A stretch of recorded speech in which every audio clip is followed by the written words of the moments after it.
Bonjour à tous, bonjour à toutes. Et voilà, s'il est arrivé enfin.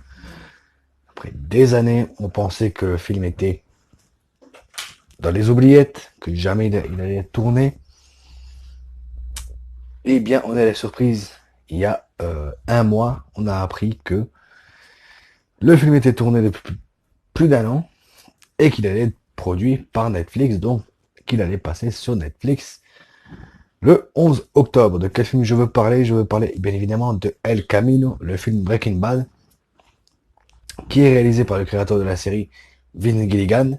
Alors, bien sûr, je préviens tout de suite, il va y avoir beaucoup de spoil dans cette vidéo. Je vais devoir spoil Breaking Bad, je suis obligé. Voilà. Donc, de toute manière, vous allez voir que ceux qui n'ont pas vu la série ne pourront pas voir le film. C'est obligé.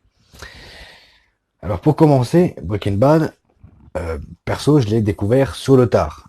C'est une série que j'ai découvert cet été, voilà, en août. J'étais en vacances et ben, qu'est-ce qu'on fait quand on est en vacances? Ben, on regarde des séries, bien sûr. Bah oui, moi je suis comme ça.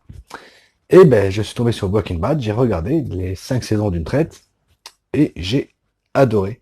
Euh, Puis bon, Bryan Cranston aussi, voilà, c'est un super acteur. Je connaissais Aaron Paul, mais je ne savais pas qu'il avait débuté dans Breaking Bad. Je ne savais pas quelle ampleur avait ce personnage de Jesse Pinkman. Maintenant, je le sais. Alors, El Camino, qui fait suite directement au dernier épisode de Breaking Bad, là où, alors je vais spoil forcément la fin de la série,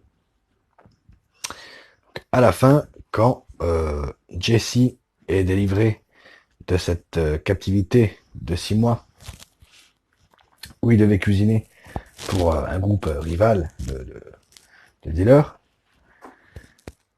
on a Walter White qui arrive et qui dégaine tout le monde avec une espèce de mitraillette télécommandée. Il se prend une balle et meurt par terre pendant que les pompiers arrivent.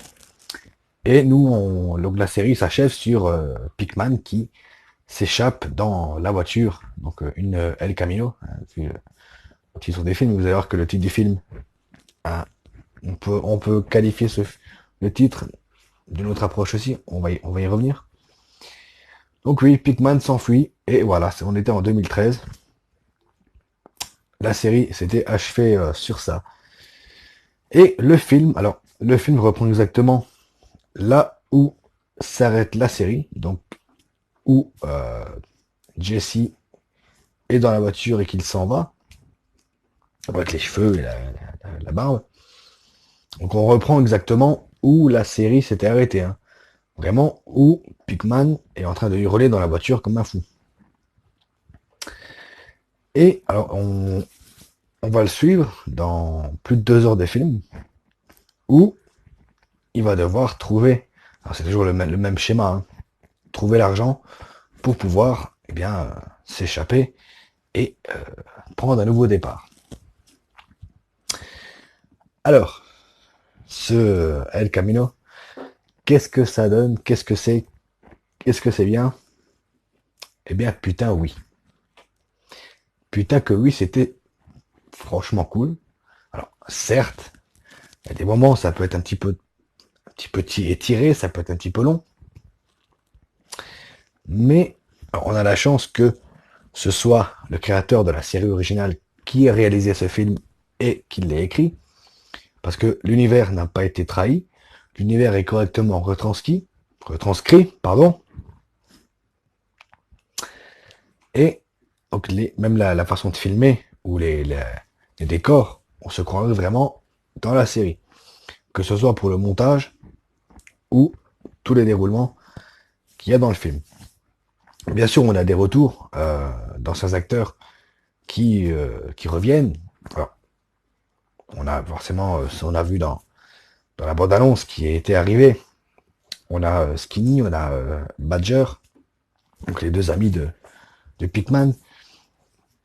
Et alors, on a aussi Mike, j'ai oublié son nom de famille dans la série, qui revient pour un petit café. Ils ont tous des caméos dans le film. C'est que des caméos, mais c'est des caméos qui sont bien gérés, qui sont posés là où, juste où il faut.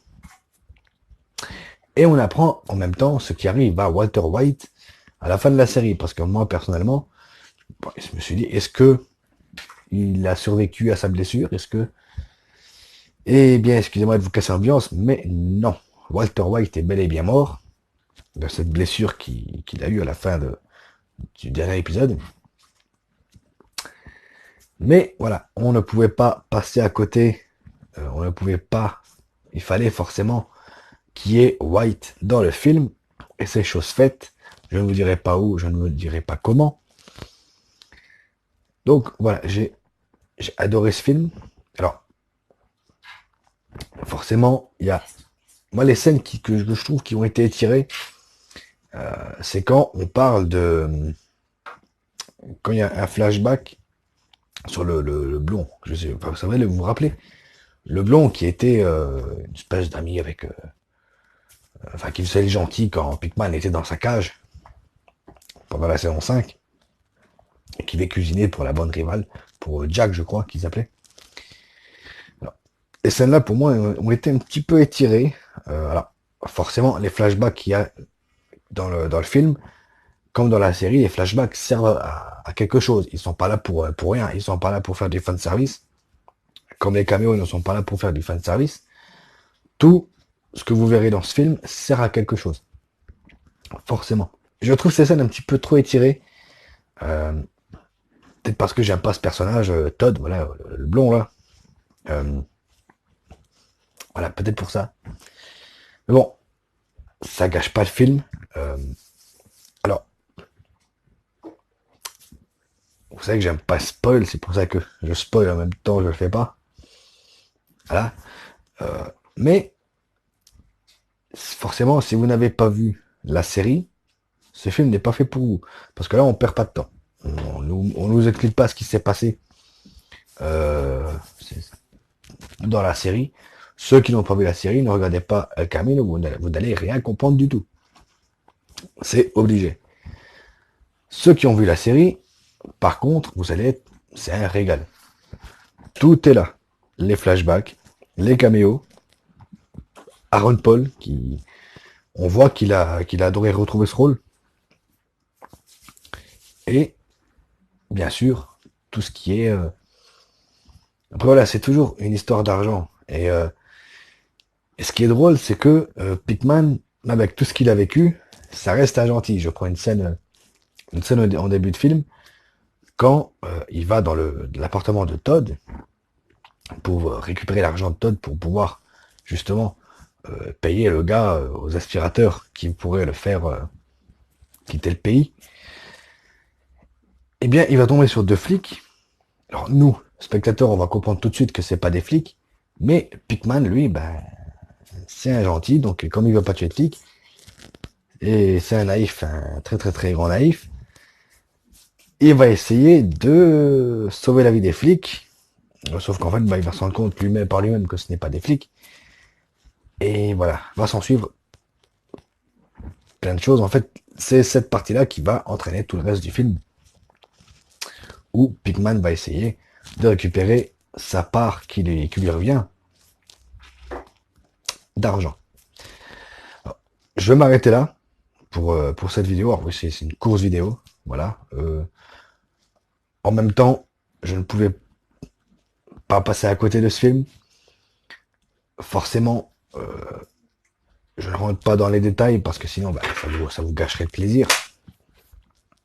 Mais voilà, El Camino, c'est vraiment un film qu'il faut voir. Alors, j'espère, je demande à Netflix qu'ils sortent un Blu-ray de ce film parce que ça serait con le jour que je m'achète le coffret Walking Bad et qu'il me manque le film derrière.